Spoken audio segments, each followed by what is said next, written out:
At the will reading, my dad, Thomas Carter, looked me straight in the eye before sliding a leather folder across the table to my sister. Chloe gets $11 million. As for you, Maya, go earn your own. My ears rang. The room tilted. Everyone's polite murmurs turned into a suffocating silence that pressed against my chest. I wanted to shout, but before I could, the family lawyer, Daniel Ross, cleared his throat and lifted a sealed envelope. There's something from your grandfather, Samuel Carter. Something he insisted must be read aloud only when Maya was present.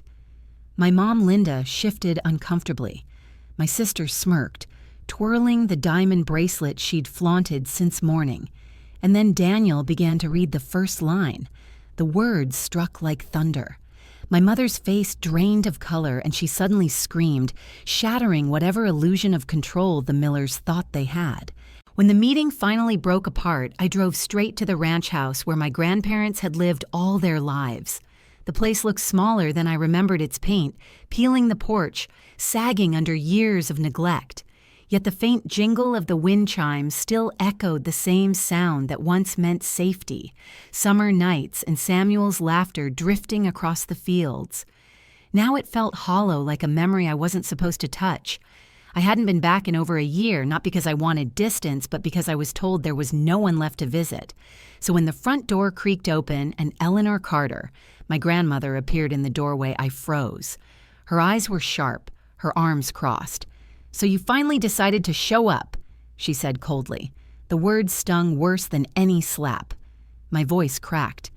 "Grandma, what's going on? I was told you were in a nursing home, that you and Grandpa—" She cut me off, raising a trembling hand. "Your grandfather called for you, Maya. Over and over on his deathbed, he asked for his little scientist. But you never came. You never answered." The air left my lungs. "That's not true," I whispered, stepping forward desperately. "Please let me see the number he was calling." Eleanor hesitated, then disappeared inside. Minutes felt like hours until she returned with a worn notepad. She shoved it into my hands. My chest tightened the moment I saw Samuel's handwriting, familiar and steady. But the number scrolled across the page wasn't mine. Not even close. "This isn't my number." I gasped. "I've had the same phone since high school." Her brows furrowed. "Thomas told us you changed it when you went to college, that you didn't want to be bothered, that you were ashamed of us." My knees buckled. I clutched the porch railing for support. "No, that's a lie. I came home last spring break. I came here. Chloe was standing right there on the porch. She told me no one was home." Eleanor's face palled. "We were here. We've always been here." "Maya, are you saying they lied to me?" I hissed, fury burning through my chest. "Dad, Mom, Chloe, they cut me off from you on purpose. They even told me you and Grandpa had been moved to a facility in Cedar Ridge, that visitors weren't allowed because of quarantine." Eleanor stumbled back, her lips trembling. "They said you didn't want us anymore, that you had a new life." A bitter laugh broke from me, sharp and shaky. "I never said that. They wanted me gone. And because of them, I never got to say goodbye to Grandpa." Her knees weakened and she collapsed into the porch swing, clutching her chest. "They told everyone you didn't come to the funeral because you didn't care." Tears blurred my vision. I would never miss his funeral. Never. He was the only one who believed in me. The porch fell silent except for the rustling trees, whispering secrets neither of us wanted to hear. Eleanor wiped her face with the corner of her sleeve. When she looked back at me, her expression had changed. The cold suspicion in her eyes was gone, replaced by something heavier, regret, mixed with fury. Without a word, she walked into the living room and reached for the old rotary phone hanging on the wall. Her fingers trembled slightly, but when she began to dial, her movements were deliberate, each click of the dial echoing like a drumbeat in my chest. "Who are you calling?" I asked. Stepping closer, she didn't answer until the line clicked. "Thomas, Linda, and Chloe. All of them. They're coming here tonight." Her voice cut like steel. I froze. "Grandma, are you sure?" "I'm sure," she said firmly. "It's time this family faced the truth. Your grandfather left instructions with his lawyer, Daniel Ross. Hell be here too. The thought of seeing my parents and Chloe again made my stomach twist. I pictured Dad's cold eyes, Mom's fake smile, Chloe's smug little smirk when she waved that check at me earlier. Every nerve in my body screamed to run, but I couldn't. Not anymore. An hour later, Eleanor insisted I wait in the kitchen when the first knock rattled the front door. "Stay there until I call you," she ordered, placing a gentle but firm hand on my shoulder. I obeyed, settling into the small wooden chair by the kitchen table, the same table where Grandpa used to sip coffee while I showed him science clippings from the newspaper. The memory stung raw and fresh, but it gave me strength. From the other room, I heard voices filter in one by one. My mother's overly cheerful tone, sugar dripping from every syllable. Oh, Mom, what a surprise invitation. My father's practiced politeness followed. "Helen, it's been too long." Then Chloe's sigh, loud and theatrical, like she was bored already. Finally, silence. The kind of silence that comes before lightning splits the sky. Then Eleanor's voice, sharper than I'd ever heard it. "Please, everyone sit down. Daniel Ross will be here shortly." I gripped the edge of the table, heart hammering. I could imagine the living room. Dad straightening his tie, Mom fussing with her bracelet, Chloe tapping her nails against the armrest. All waiting, all so sure they were in control. But they weren't. Not this time. The doorbell rang again, and I heard Eleanor greet him. "Daniel, thank you for coming." The deep baritone of the lawyer carried through the walls. "Of course, Mrs. Miller, I believe Samuel wanted certain matters addressed in front of the entire family." A chair scraped, followed by the sound of papers being shuffled. My pulse quickened. This was it. Whatever secret Grandpa had held back all those years was about to explode right in the middle of the people who had stolen everything from me. I closed my eyes, whispering under my breath, "Don't let me break, Grandpa, please." I heard the sound of a briefcase snapping open, the rustle of thick paper being drawn out. Eleanor's voice cut through the tension like a blade. "Now that everyone is here, we can begin." My pulse thundered in my ears. I stepped out of the kitchen when she called my name. The room fell silent as all eyes locked on me. Dad's face went pale. "Maya, what are you doing here?" Mom's fake smile faltered. We thought." Chloe's lips parted in disbelief. "You weren't supposed to be here." I held their stares, refusing to shrink back. Eleanor motioned to the couch. "Sit." The lawyer, Daniel Ross, adjusted his glasses and began reading from the will. His voice was calm, deliberate, every word deliberate enough to slice through stone. "To my beloved wife, Eleanor Carter, I leave our family home and a financial provision for her care." Grandma nodded silently. No one else dared to move. "To my granddaughter, Maya Miller, I leave the newly constructed research facility at Cedar Valley, including all laboratory equipment, intellectual property rights to any projects under my sponsorship and full funding for its continued development." The air in the room cracked like glass under pressure. My father inhaled sharply. My mother's eyes twitched. Chloe shot up from her chair so fast it screeched against the wooden floor. "You've got to be kidding me," she shouted. "The whole facility, the lab that's supposed to be mine." Daniel ignored her, continuing in the same steady tone. "The remainder of my estate, including accounts and investments, shall be divided equally between my two granddaughters, Maya and Chloe Miller." The silence that followed was deafening. Chloe's face turned crimson. No, this is insane. "Dad, Mom, you promised me everything. You said if I played the perfect granddaughter, if I visited him, smiled at him, he'd leave it all to me." Her voice cracked raw with fury. My stomach turned. So it had all been an act. Every fake smile, every rehearsed word by her bedside. It was all to win a fortune. Dad raised his hands, trying to calm her. "Chloe, lower your voice." But she wasn't listening. She jabbed a finger at me. Why her? She wasn't even around. She didn't care. She abandoned him. I felt my jaw clench, words boiling inside me. But for now, I stayed quiet. Let her scream. Let her reveal herself. Grandma's voice finally sliced through. "There's more," she said coldly, pulling out a folded letter from the drawer beside her. "Samuel left this for Maya to be read aloud." Chloe's eyes widened. Dad stiffened. Mom's hands trembled in her lap. Daniel carefully unfolded the letter, the yellowed paper crackling under his touch. My heart pounded as he began. "To my dearest Maya," Daniel's voice softened as he unfolded the fragile paper. The room leaned forward, straining to catch each word. "To my dearest Maya," he began, "if this letter is being read, then I am gone from this world. But I hope these words remind you that you were never invisible to me." My throat tightened instantly. "You were always different," Daniel read on. "Not in a way that needed fixing, but in a way that made life richer. While others chased noise, you searched for truth. While they performed, you observed. You were my little scientist, my pride, my legacy." Tears blurred my vision. My mother shifted in her seat, arms crossed like a shield. My father's jaw flexed. Chloe rolled her eyes but said nothing. I remembered being 7, clutching a notebook on the porch, timing how long it took rainwater to fill a glass jar. Grandpa Samuel had crouched beside me, smiling as if my experiment mattered more than anything in the world. Daniel's voice pressed on.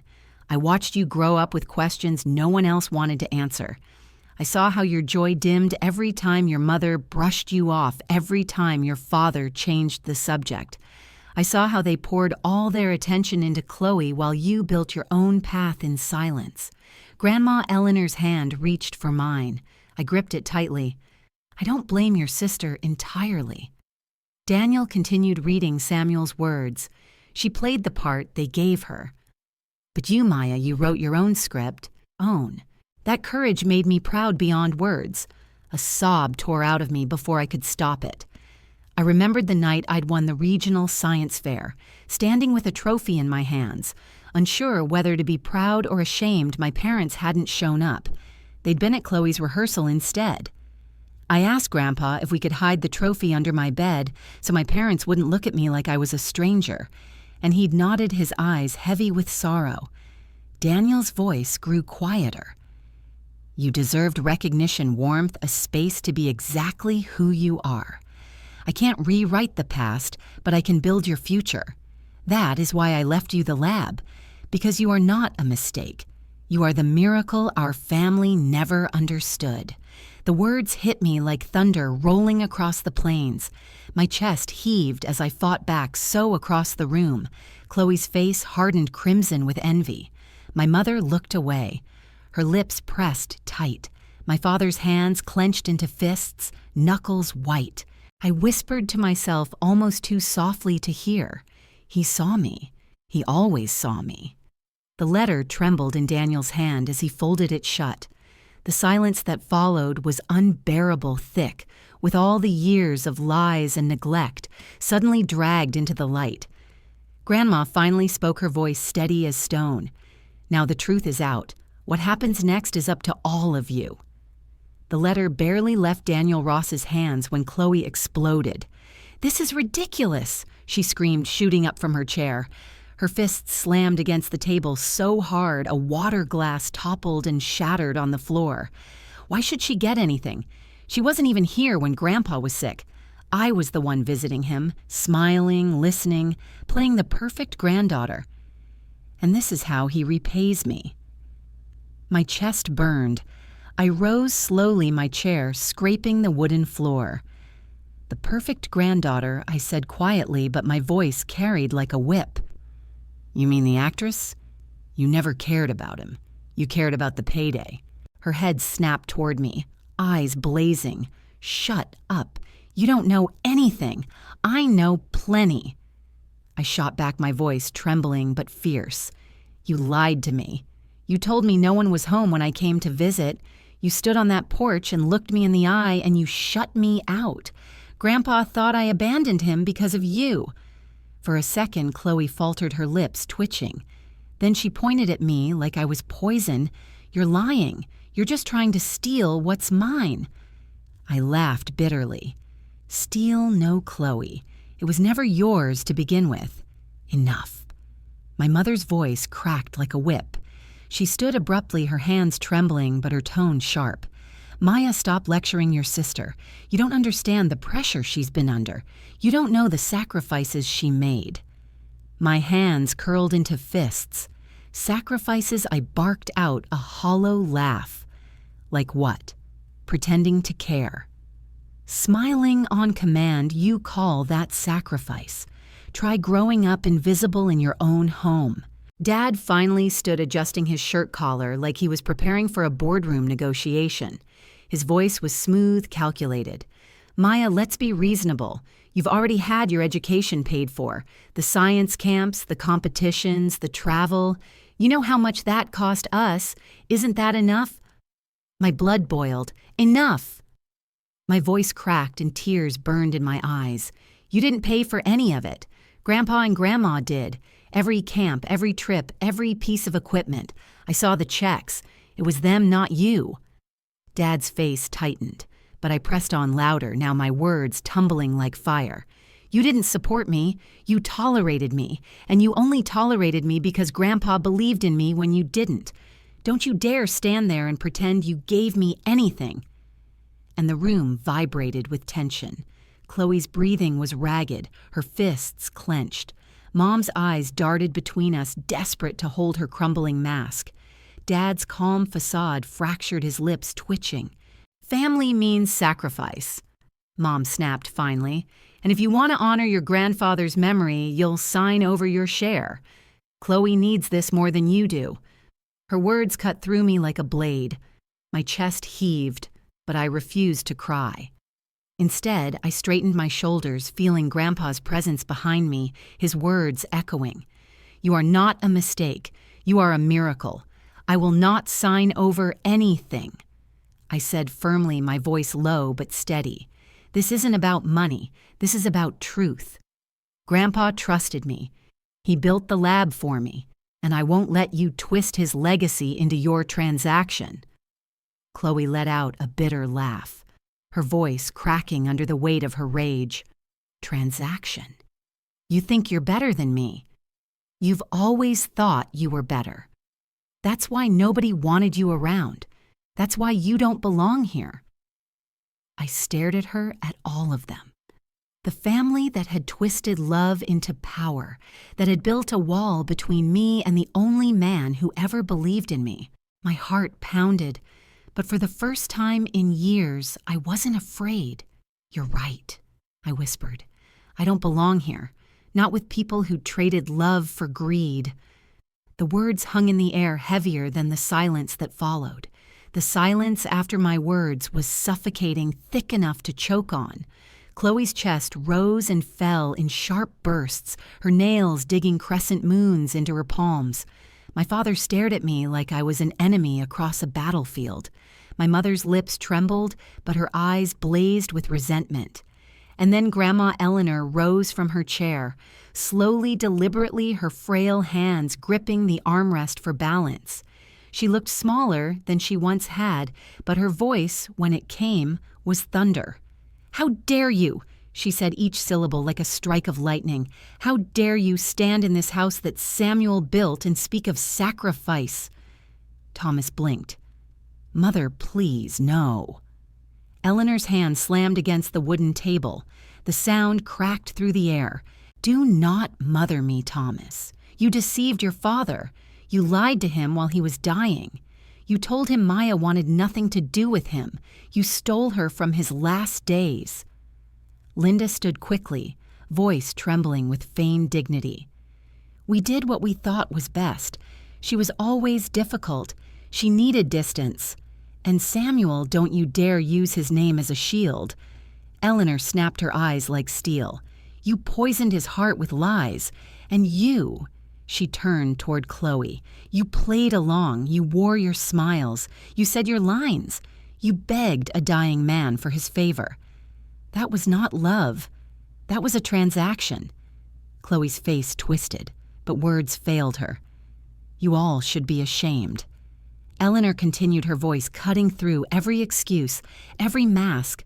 ashamed that the only one who honored Samuel's love was the very girl you tried to erase. My chest tightened, tears welling in my eyes. I gripped the edge of my chair, afraid if I let go, I would collapse under the weight of it all. Thomas's composure cracked. His voice sharpened, desperate. "We are family, Mother. Family means forgiveness. You can't just erase us from this house." Eleanor leaned forward, her frail frame trembling, but her voice unwavering. "You erased yourselves the moment you betrayed Samuel, the moment you betrayed Maya. You don't get to speak of family, not anymore." Linda's eyes widened, panic flashing. "Helen Eleanor," she corrected coldly. "You lost the right to call me anything else." For a heartbeat, no one moved.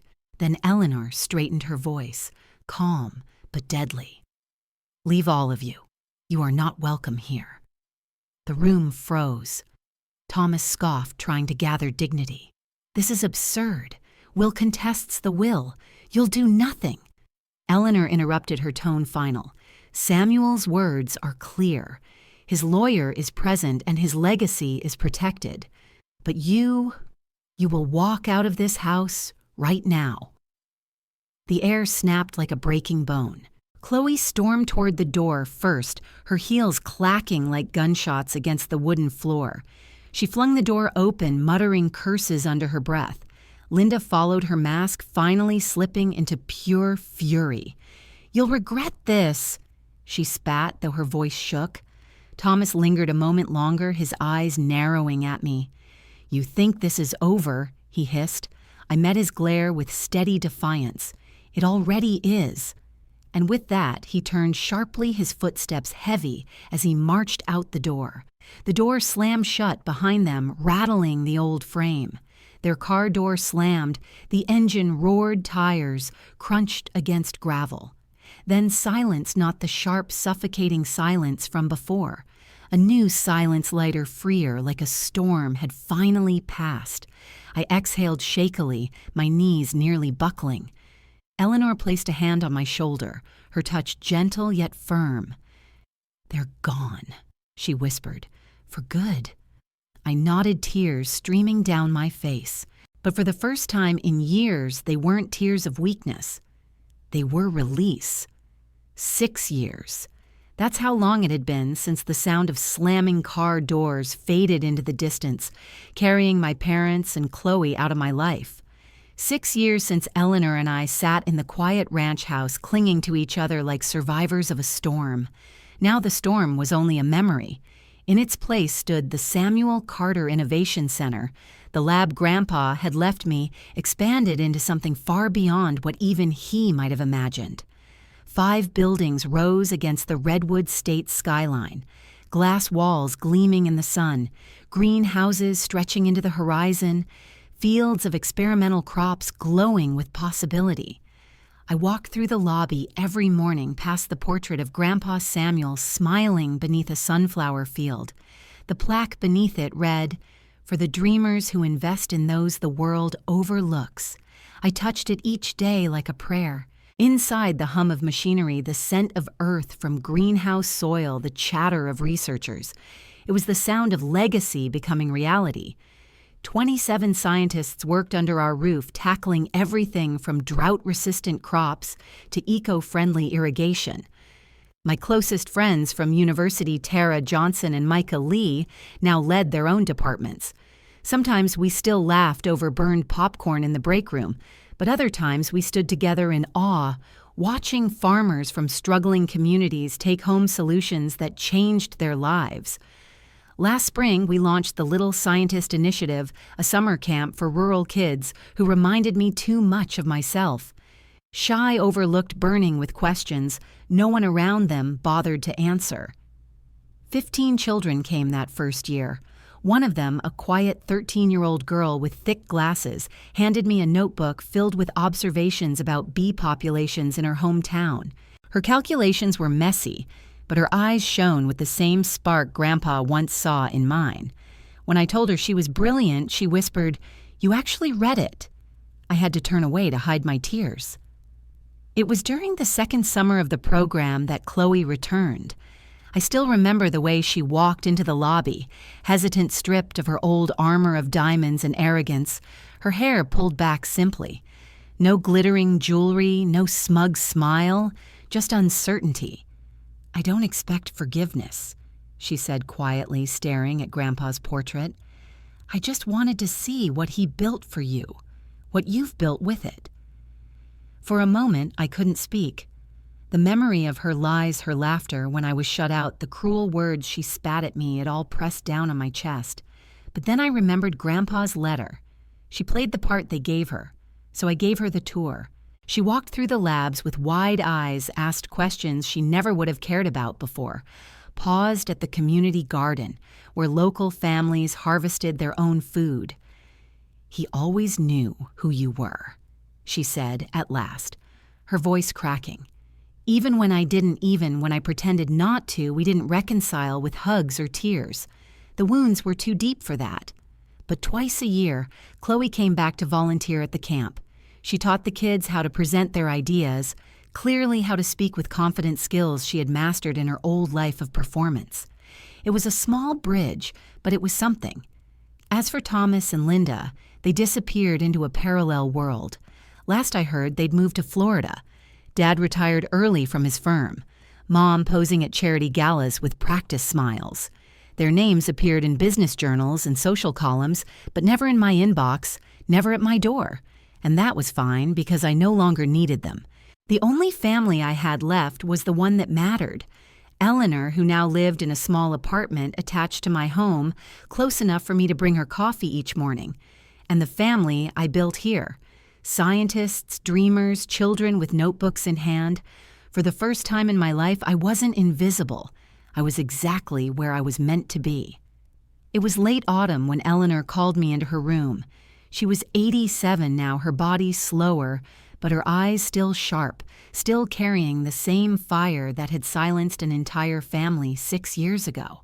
"Maya," she said softly, pulling a small velvet pouch from her cardigan pocket. "This belongs to you." I frowned, taking it carefully. Inside lay a silver pocket watch, its surface worn smooth by decades of use. The initials HM were faintly engraved on the back. I opened it and froze. Tucked inside the lid was a tiny photograph of me at my first science fair, beaming beside my project on honeybee communication. Grandpa Samuel's handwriting curved across the edge of the photo. "My little scientist will change the world someday. End of priest." The tears came fast, hot, unstoppable. He carried this. Every day I whispered. Eleanor nodded, her hand covering mine. Every single day I placed the watch against my chest, as if I could feel his heartbeat through the silver.